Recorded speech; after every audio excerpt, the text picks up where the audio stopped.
to the Hub today. The Boston Marathon is right around the corner. Runners have been gearing up for the iconic 26.2-mile race for months. And if seeing them out on the pavement has inspired you to lace up, you're going to want to add some strength workouts to your run schedule. So Hannah recently stopped by Backyahd Fitness to find out why.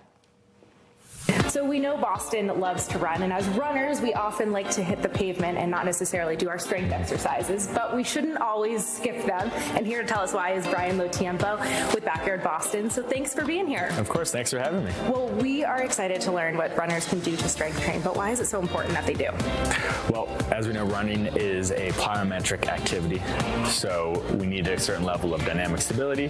We need to be able to produce force into the ground, but we need to also be able to absorb force into the ground. About 6 to 8 times our body weight for different muscle groups, and with that, strength is a big component of that. And with strength training, I'm always about like least effective dose. Okay. And so if we can get 10 to 15 sets per week, and usually that kind of breaks down to 2 times per week in general, it's perfect for us. So 2 times a week feels manageable and doesn't feel like something we should be skipping. So you're going to walk us through some of your favorite exercises that we can do during the week. We got 3 of them here for more unilateral strength and hip stability. First one, we got our landmine curtsy lunges. So weight's going to be racked on the inside of that elbow crease. Good. We're going to be stable on that outside leg. You're going to step back just across the midline on that right side and then drive all the way back up to that starting position. So we should be feeling it into the left outer hip or this working leg. Definitely feel it there. All right, Brian, so we're going to move on to this next one with this bench.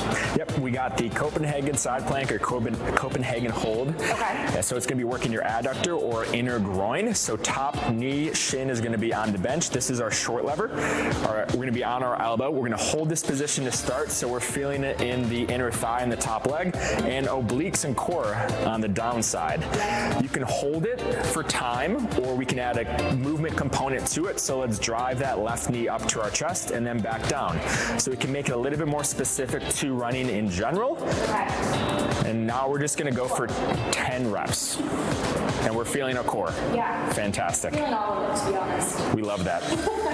Our third and final movement here. Yep. Single leg RDL. Single leg RDL with a little bit of a twist. We're going to perform a knee drive into the weight to get the hip flexor to engage. We need that as Boston runners going up and down Heartbreak Hill. So inside leg is going to be the one that we're working. We're going to kick that right leg back. Yep. Drop down into an RDL, soft bend in the knee, and then drive that right knee into the weight. Hold for a second or two, and then go through that second rep. So you should feel left hamstring, right hip flexor. Yep. Oh, awesome. So both legs working. Both legs are working. It's effective in that sense. We're getting hamstring glute on one side and hip flexor anterior chain on the other. Okay. Form looks great. I like the dumbbell for this, but I like the kettlebell even more. Okay. So what are tricks with the kettlebell to like holding it properly and that kind of thing? Great question. So as we're dropping down with the kettlebell, we're just going to knee the bell and it's going to fall down onto our thigh just like that. I find that the kettlebell for me is easier to grip. Okay. But everyone's a little bit different here. Again, same muscles are working in this move with the kettlebell. It's just a different equipment. So this is more preference?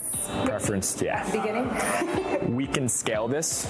Yeah. So we can take it from an RDL to a new drive, and then we can go up and clean the bell. We can go up and snatch it, where I find the dumbbell kind of limits us in different regards. So this gives us more freedom to scale from here. Oh, we like that. Yeah. Progress, progress. That's always the goal. Thank you so much for all these tips. Of course. Thank you.